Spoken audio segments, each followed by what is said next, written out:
And when we're stressed, our body's going to survival mode, and that is a dysregulated state.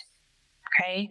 We can't creatively problem solve. It's really hard for us to have compassion or emotional energy for other people.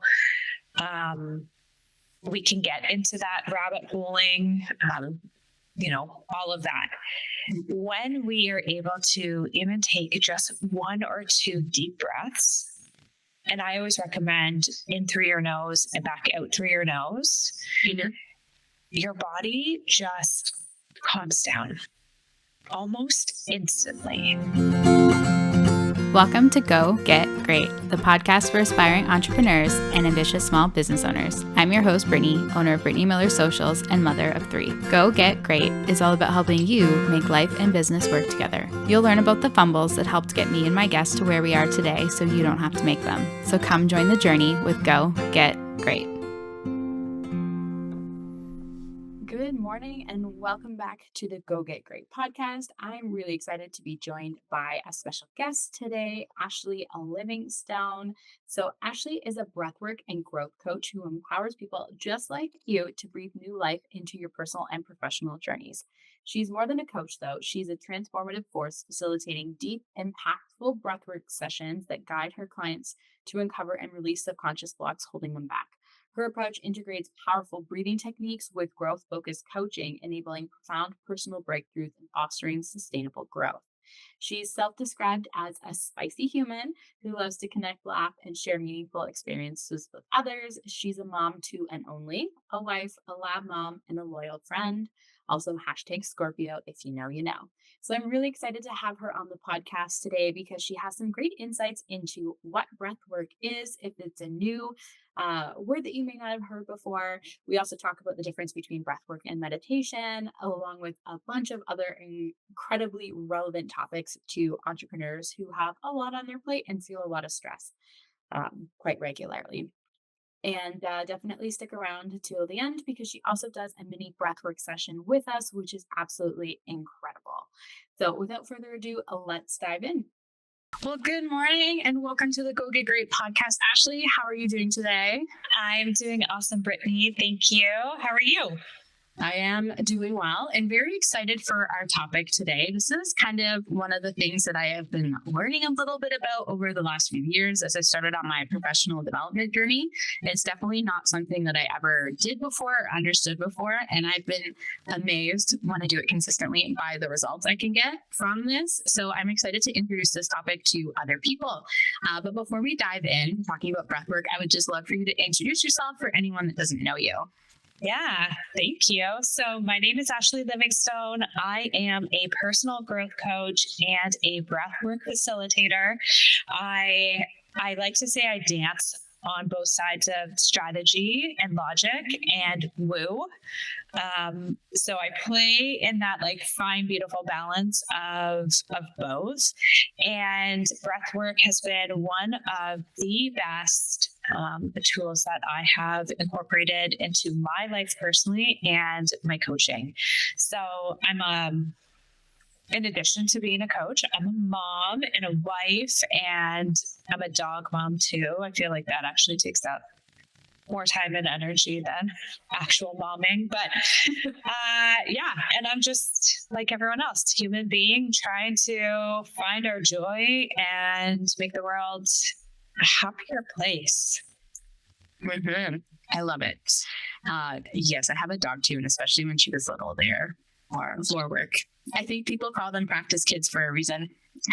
Yes. And like I said, I have one child, and then I got a puppy, and it reinforced why I had one child. And now I'm stuck with the puppy. He's adorable and I love him and he loves me so much. It's just, another thing. Mm-hmm. Which I bet where it comes in, so we can take a step back and be like, no, this is okay. So for those people who aren't familiar with this term, can you kind of explain what it is and if it's similar or different than meditation? Yeah. Okay. So I like to say down to the basics of breath work, It is conscious awareness of your breath. So obviously, anyone listening and you and I right now, we are breathing unconsciously. Our bodies are so beautiful that it just knows how to breathe on its own. And the other cool part about our bodies and the breath is that when we want to, we can shift our awareness towards our breath and manipulate it. So, breath work is the act of conscious awareness on your breath, of the inhales, the exhales, whether you manipulate it to be faster, slower, deep breaths. People are often familiar with like box breathing.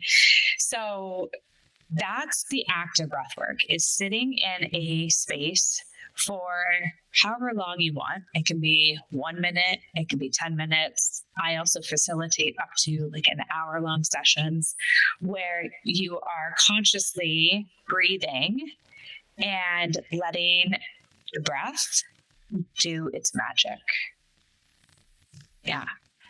Wow. I didn't realize that you could have a session that long, but I guess as long as you're willing to focus on something for that length, then that makes sense. So how is breathwork similar or different to what I think is probably a more common and traditional term of meditation? Mm-hmm. So what I love, breathwork is complementary, I would say, to meditation. But for someone like me, who often has a lot of thoughts floating through my brain at any given time,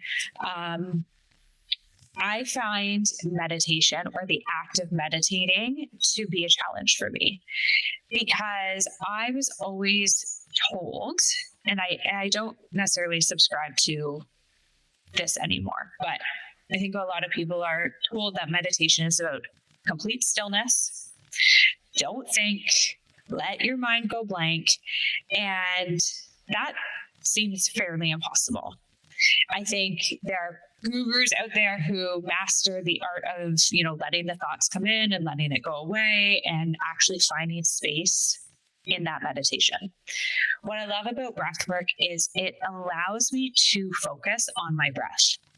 So it is not about clear your mind. It is about focus on your breath. So for someone with a busy mind, it's really, really nice because at any point you just focus back on your breath. And for shorter sessions, like I said, like 1 minute, 2 minutes, 10 minutes, being able to focus on your breath can really shift your energy in your body. It can help regulate your nervous system. And then as we go past that 10-minute mark, doing sessions, active breathing for 15, 20, 45 minutes, an hour, you actually do seep into a very deep meditative state. And so breathwork, that's what I was saying. It's like so complementary because it can actually help you experience that form of meditation. My clients will often say like, oh, I think I fell asleep, or I felt like I was here, but I wasn't. Like I could hear you, I know I was breathing, but I was somewhere else. And that is the state of meditation. I did not know that. Yeah. A lot of sense. And probably also why I like your breathwork sessions, because I don't think my brain has an off button ever. I don't think most of our brains, especially if you are a busy mom, entrepreneur with lots going on, our brains actually are wired to help us meet the demands that we have put on ourselves. So, especially if you're creative, which you are, there's always new ideas coming to you. Mm-hmm. What I love about breathwork is that it allows those like ideas that are deep within me, or the confidence behind the ideas, not the overwhelm that comes with them sometimes, but the worthiness, the confidence, the focus, the clarity behind those ideas. It has space to land and integrate, so that I'm not just running from one hot idea to the next. Mm-hmm. there's so much more intention and thought behind them, which gets me excited about the idea and actually makes it way more possible and probable that I'm going to execute on it. Mm-hmm. That makes a lot of sense. And I find that, yes, I tend to jump from idea to idea, and not all the ideas are ones that I should be investing time in. So it's good when I can take a step back and reevaluate. And I do find that breathwork and meditation, things like that, assist with that. So you kind of mentioned this a little bit a minute ago, but I'd love to kind of just call some more attention to the benefits for individuals and or business owners for building in breathwork to their daily or weekly kind of schedules. So you said one of them was regulating nervous systems. Yeah, that's probably what most people start with breath work to do. And that's where I say I'm the strategy, the logic side of it meets the woo. When we want to, I think most of us can identify what it feels like to be stressed, or maybe we've been so stressed so often for so long that we just think this is our normal. But there is some sensations and feelings that come with being stressed, right? That overwhelmed feeling. I can kind of feel it in my throat when that starts to happen, or my chest, my heart starts beating really fast. I'm trying to think of situations like driving. When I'm driving, I'm a different human being. But that's a different episode. When I'm driving, that's when I feel my most stressed, because I need to get somewhere. Chances are I didn't leave myself enough time, or I live in the GTA, so I'm stuck in traffic, and I can feel my heart rate get up. I get hot. I notice my patience starts to diminish. I am more irritable. And so I can feel that. And so I bring that to light because first, I think people need to understand what it feels like to be dysregulated. And when we're stressed, our body's going to survival mode, and that is a dysregulated state. Okay.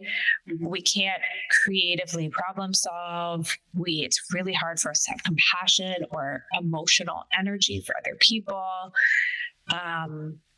We can get into that rabbit holing, all of that. When we are able to even take just 1 or 2 deep breaths, and I always recommend in through your nose and back out through your nose, your body just calms down almost instantly. So we can go from super activated and stressed, and the power of the breath to signal to your body, we are safe. Because in a survival situation, we tend to hold our breath. We tend to, it's almost like if you think about the rabbit, right? Or it's I'm going to freeze. If I freeze and if I don't move, the big scary thing won't see me. So we hold our breath. And breathing in and out through your nose signals to your body that you are safe. So even just in that, your system can regulate. And that relief feels so good. It feels so, so good. The reason I love breath work for nervous system regulation is because we actually can get into that space more often. So I can say being in the car stresses me out, but that's kind of it. Because I've been practicing breath work pretty much daily for the past 4 years, it takes a lot to quote unquote stress me out. My son he's 12 and he can have some big emotions and resist life, and I can hold space for it. Am I perfect? Absolutely not. But what I notice is that I don't take that bait anymore like I used to. I can, go to a family function and have my family be all family. And I feel like I don't even have to explain that. And I can just let it be. It doesn't activate me. It doesn't make me want to participate in the drama. My body's like, no, we like this regulation. We're not going to participate in it. And in those moments of stress, like driving or maybe even competition, and competition gets me a little stressed, I can pull myself out of it and regulate so much faster. Like it doesn't become my whole day. Does that make sense? It does. You can have like something, this happens to my partner a lot. He's just not as personally developed, I guess. The polite way of saying it, doesn't do the same things I do. And he'll have something that'll like set him off in the morning. Like we're 5 minutes late or something because we forgot to like put the kid stuff in the dryer, and then we're sitting around waiting for it. And it just like sets the tone for his entire day. Where something like that happens to me, I can be like, okay, that sucked, and we're moving on. Yeah. And that's the difference, right? Stress is going to be a part of our life always. It just is. And because a lot of people will come to me and be like, I want to live a stress-free life. And I have to break it to them that that's not going to happen. But what I can offer them is more moments of stress-free or more moments to effectively navigate your stress with ease.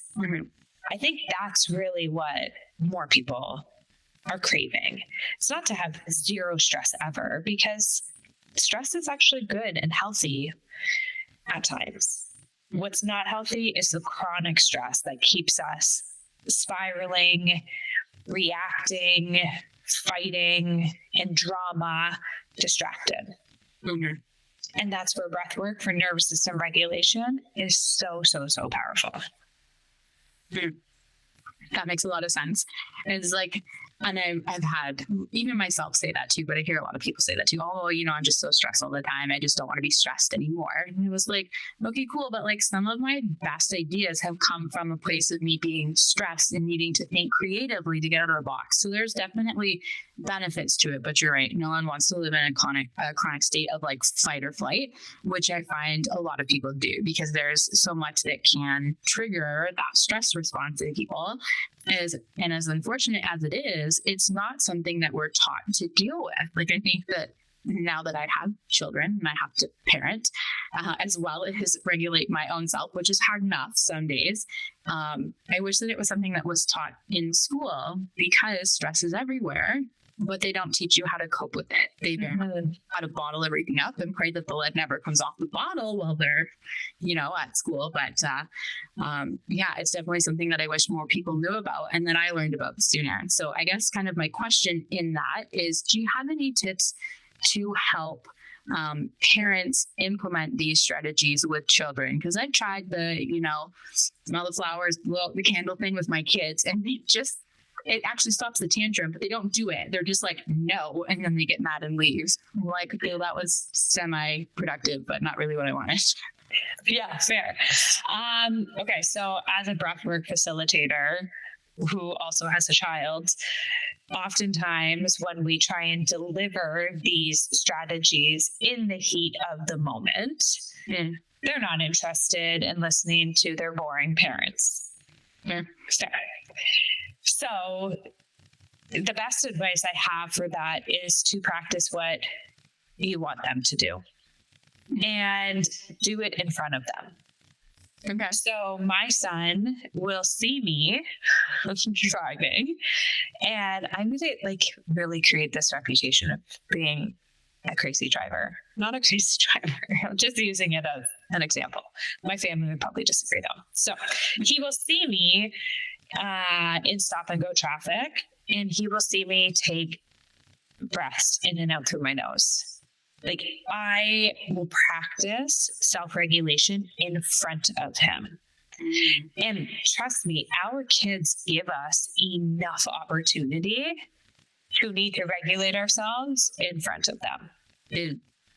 So, for example, everyone's running late in the morning and there's chaos and upsetness and all the things that are happening by the front door. It's like, okay, you know what? Mommy's just going to take some deep breaths, and then we do it right in front of them. You can even close your eyes. You can sit down, but showing them how you regulate yourself and then seeing the difference it makes. Like, oh, now mommy has a smile on her face. Oh, okay. We all just took a deep breath. We're late today. It's okay. It'll actually teach them because you're doing it.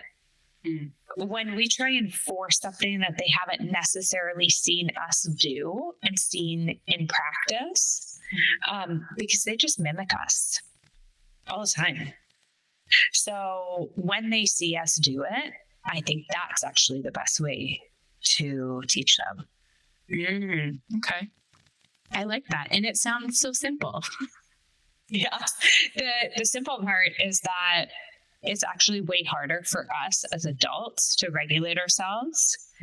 And I've read this quote a few times. It's like, it is hard to hold space and help someone else regulate when you are dysregulated.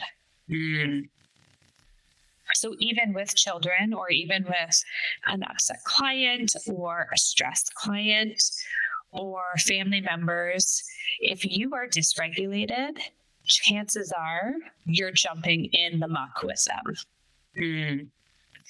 So giving yourself that opportunity and that go-to tool, which you have access to 24/7, it really will help shift how you show up in different relationships, and not for necessarily the benefit of the other people, but for the benefit of you. Yeah. That makes sense. So for my own personal benefit, because I know he has to listen to the episodes when he edits them, I know that Grayson is dysregulated, but that's not really something that you can tell someone else and have them be receptive to you. Do you have any signs of dysregulation that people listening can look for to self-identify that they could benefit from something like this? I know you mentioned kind of feeling hot, getting agitated. For me, it's very much that tightness. So it's like my whole body physically clenches. Like I feel it in my jaw, in my glutes. I can physically feel myself get tense, but I know everyone's different. I love that you are setting me up to lecture your partner. Fun. Thank you for that. In the nicest way possible. As I start to sweat, yeah. Okay. In fairness, we all get stressed. So I think some of the signs of being dysregulated, and if it's on a more chronic or consistent basis, you're likely going to have trouble sleeping. Okay. So disruptive sleep. For women, ideal sleep is like 8 to 9 hours a night. For men, they need around 7 hours of sleep. Really? Yes. Huh. So if they're sleeping way too much or not able to fall asleep, that can be a sign of a dysregulated nervous system. If you are one of those people who's like, I'm fine, I crack, like I'm constantly blowing up, that is a sign of that dysregulation, right? Because you're just like so quick. It's almost like that match gets lit, or it's like a flipping the switch. I think that's kind of how we look at it. It's like 1 second you're fine, next second you're not.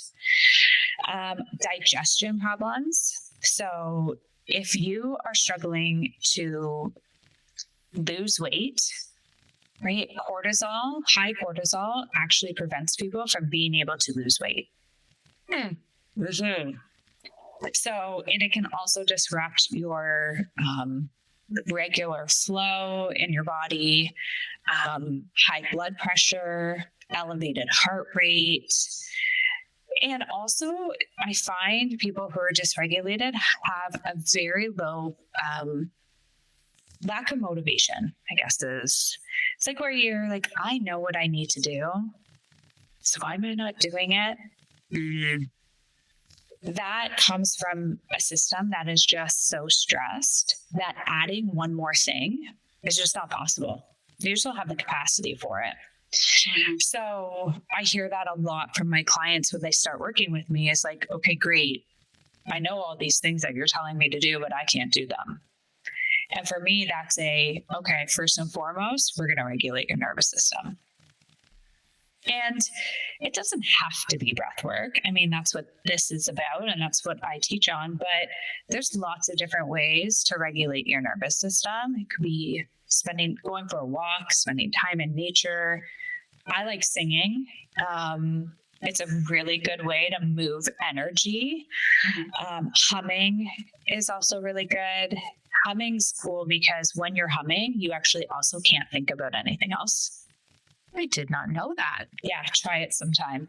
Or if your kids are freaking out, that's a good one because if they start humming, they can't also be screaming or whatever it is they're doing. Yeah. But there's so many different strategies. The key piece is a willingness to want to see what life can be like more regulated. Good. I like that. That makes sense. Because like one of the things for me is dancing always helps me move through whatever. Yeah, movement. Or workout sometimes too, but dancing's more fun for me. For sure. For sure it is. And that is part of it. It's like the shaking out your hands, shaking out your arms, moving.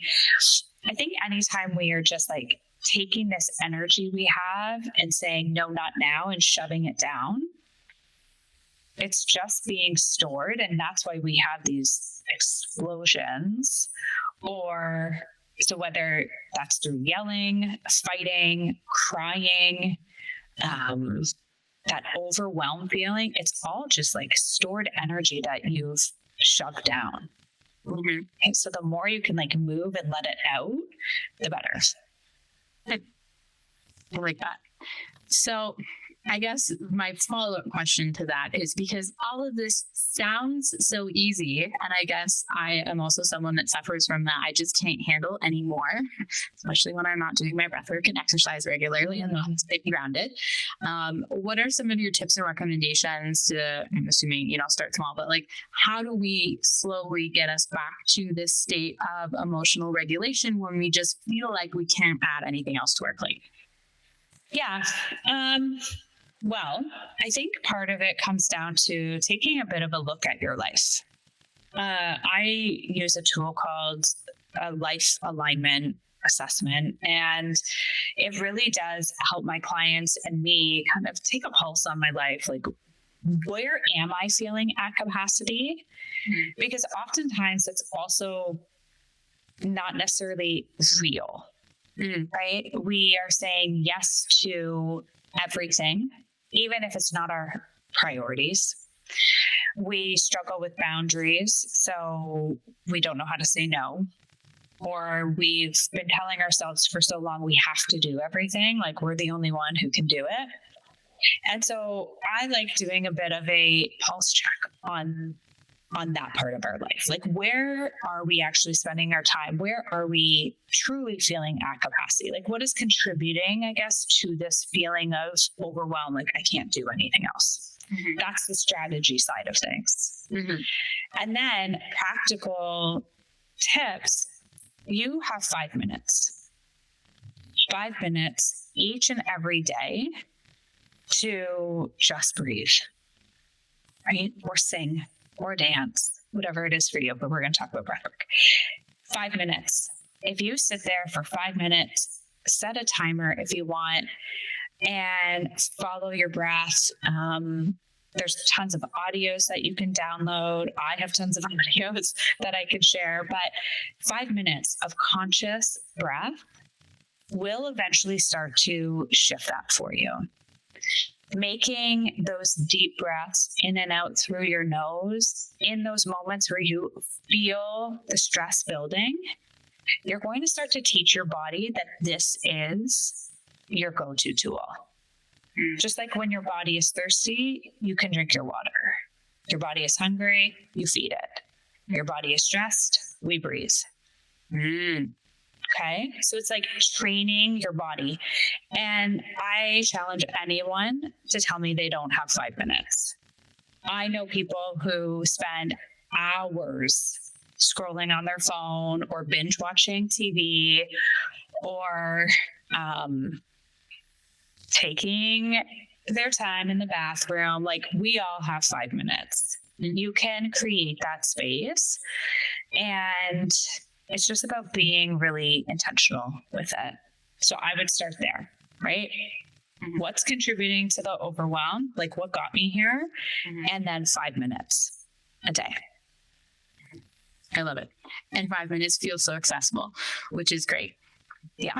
For me, one of the biggest things is taking those 5 minutes specifically in the morning. So like being intentional about getting up early before my children, because on the days where I do and I feel like calm and centered, our mornings are so much better than when they wake me up and I just immediately start frazzled. Yes, for sure. That was, I think it's the same for me. Like, when my son was so much younger, when somebody told me get up before him, I thought they were insane.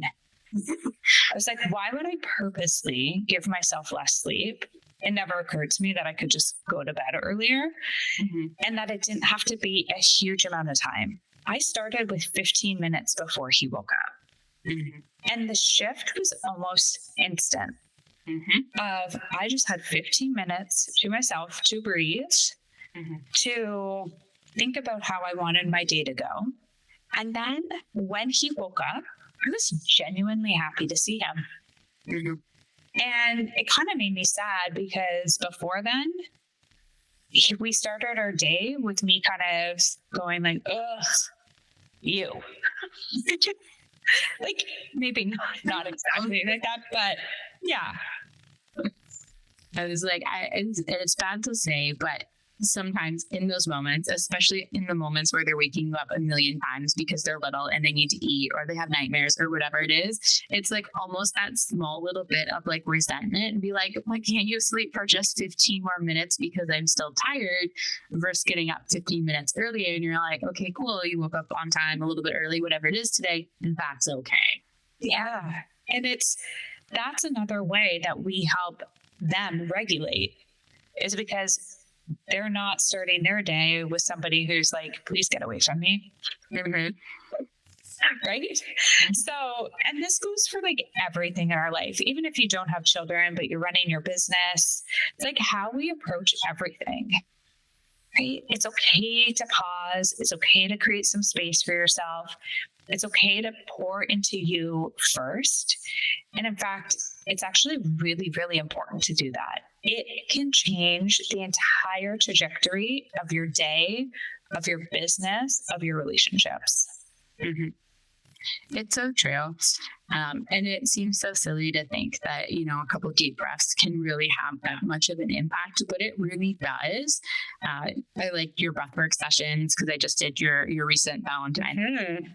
And it was so nice to just kind of set the tone of my morning. And those are always some of my most productive days when I can do that. But it gets to be in a place where I have to remember to continue building that habit, because I get to the point where I'm so stressed and I feel like there's so much on my to-do list that I don't have time for this and that it's not a priority. And those are my least productive days because I spend my entire day being stressed instead of taking a few minutes to like calm, center myself, and then tackle my projects focused. It's something that I was talking to Amanda about recently, actually, in an interview with her. We're like, oh, how do you get so much done? Like, you run a business, you have like 4 little kids, like, how does it all happen? And I'm like, the dumbest thing. I do not try and manage my time. I try and manage my energy, because on the days where I feel really good and I'm really focused, I can like tackle my entire to-do list in the amount of time my children are at school. But on the days where my energy is super low and I'm not feeling it, it will take me 3 hours to do a project that should have taken me 20 minutes.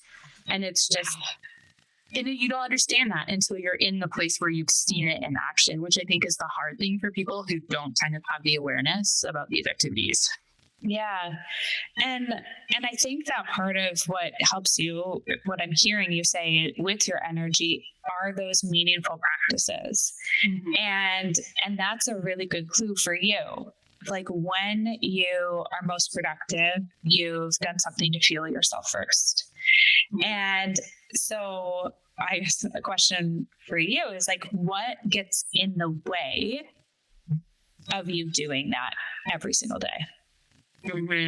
So for me, a lot of it is the overwhelm and the sense of responsibility of all the things that I have to manage. It's fine when I don't have a lot on the to-do list or I have a smaller client roster, but like the more that is on my plate, it feels like there's less space to do these things, even though I know that doing the breath work and doing the journaling or the workouts and the like eating properly are all good things for me and they help create more space in my calendar. But it's like an inverse mindset of what they teach you in school, because they teach you to manage your time, and it doesn't look like you have time for all of these things if you're not looking after yourself personally. Yeah. And so that's such an important lesson of, our minds will often trick us too. Right? Of like the overwhelm, everything has to be done right now. What am I going to do? I don't have time. That is the message that I hear from so many people. I don't have time. And when you don't have time, you don't have time. You just won't, right? When you create the space, you will have the time, right? It will be there, because whether you manage your time, with a calendar or energy or how you decide to do it, when you make it a non-negotiable for yourself, when you trust yourself enough to hold that non-negotiable for yourself, it all changes in such a powerful, powerful way. And it's so true. And I know that I can tell when I get to a place where my mind is going, you don't have time for this, that I know that's when I need it the most. And that's like my hard stop. It's like, okay, no, we need to reset. Something is wrong here. If I'm telling myself I don't have time to look after myself, that is not good. Yeah. So being really aware of the self-talk, because it is, it's so, so powerful. Now, we chatted a little bit longer than I was anticipating, but that's okay. Do you still have a couple minutes to maybe run us through like a really short breath work? Yeah. We're busy, but don't have like a full 15 minutes. Yeah, for sure. Let's do, okay, so I will guide a short breath work. My only request is that if you are listening to this while driving, or just try not to do it while driving. Driving is like, it's good if you just take some breaths in and out through your nose, but what we're going to do for a couple minutes here, just don't do it while driving. Want to make sure everyone stays safe. Okay. So just find yourself wherever you are in a comfortable position, whether you're seated or if you can do it laying down, that's always good too. And so just take a moment and lower your gaze. Just slightly close your eyes or lower your eyes. And just start to notice your natural breath. Just follow your breath as it moves with ease in and out.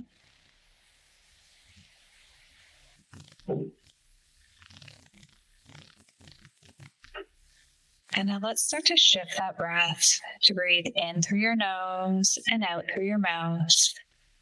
Really picturing that breath moving in a circle. So breathing in through your nose, out through your mouth, in through your nose, out through your mouth, in, out, in, out. And as you continue to follow the breath in and out, just scanning over your body now and noticing how your shoulders drop a little further from your ears, how your jaw softens, how the stress just leaves your body as easily as the breath. There you go. It's that easy to move the stress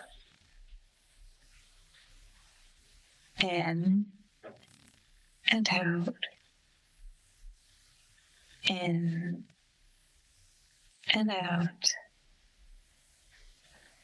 in and out. Taking one more round of the breath. And as you release that breath, just let your body breathe itself.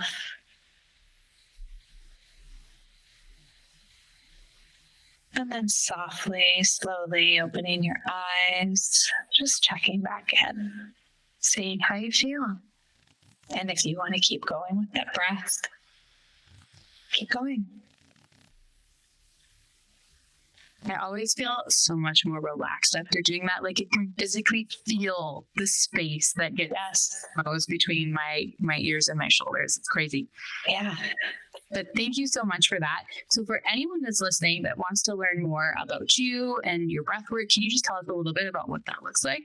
Yeah, absolutely. So I'm active on Instagram, so you can connect with me there if that works for you. I'll send you the links to pop it in. Mm-hmm. And I have freebies for people who just want to get started. I have one called Calm Waves. It is like find your calm in 8 minutes. So similar to what we just did there. That's a great place for people to start. I also run a Breathwork membership. So for people like you, Brittany, who love the consistency, want the accountability, want it to become a non-negotiable, I host live breathwork sessions over Zoom 3 times a week. So every Monday morning, Wednesday morning, and I do a bedtime breathwork once a week as well. So I guide people to sleep. And so 3 sessions a week, plus you get access to all the recordings and for you to practice like every single day if you want to keep using the recordings. And I charge $50 for that a month. So it's like $1.50 a session, essentially. It's pretty amazing. And that is such a fun community. People just show up as they are, cameras on, cameras off, and we breathe together. And it feels like so powerful to set people's day off on the right foot. I know that I'm helping to regulate people. I know they're getting amazing focus. And plus, I know I'm helping people sleep, which is like so important for all of it. So yeah, so that's another way that I work with people as well, strategically with breathwork. Which is awesome. And you definitely should consider joining her membership. I know I should too. I actually didn't realize until just now that you send out the recordings too, because I was like, I can never make any of the live sessions, so why would I do that? But I'll consider it for the recordings so that I can do it on my own time. We did some of I did all of them when you did your Valentine's Day workshop, but the sleep ones, it's incredible how well that works. I had such a great night's sleep after those ones. Oh, good. And the cool thing is like you have one membership, your whole family can come. I find that the bedtime ones, people bring their kids. And it's like Auntie Ashlee's putting everyone to bed. I love it. Everyone just like keeps more and more kids keep showing up on the calls. And I love that. That's like such a good way of like, hey, listen, like we're going to practice this. And if I can help you put your kids to bed, I'm good. Like a secondary bonus of teaching your kids good skills for themselves. So yeah, absolutely. Mm-hmm. Wonderful. Well, definitely make sure that all the links are in the show notes for anyone listening so that you can learn more. And Ashlee, thank you so much for being with us today. I think that this was fabulous. And I hope that everyone enjoys our little breathwork session that we did too. Yes. Thank you for having me, Brittany. Mm-hmm. You're welcome. And to everyone listening, thank you so much. We will see you next week on the Go Get Great podcast. Thank you so much for tuning in to Go Get Great. I hope you found some useful tips and tricks that can help you make life and business work together. If what I said resonates with you, please share it on social media and don't forget to tag at Brittany Miller Socials so that I can celebrate you for taking those first steps towards achieving greatness. Remember, success doesn't happen overnight. It takes dedication, hard work, and a lot of spirit. So don't be afraid to dream big and go after what you want. Keep striving for greatness. You get closer with every step forward, no matter how small they may seem. Until next time, go get great.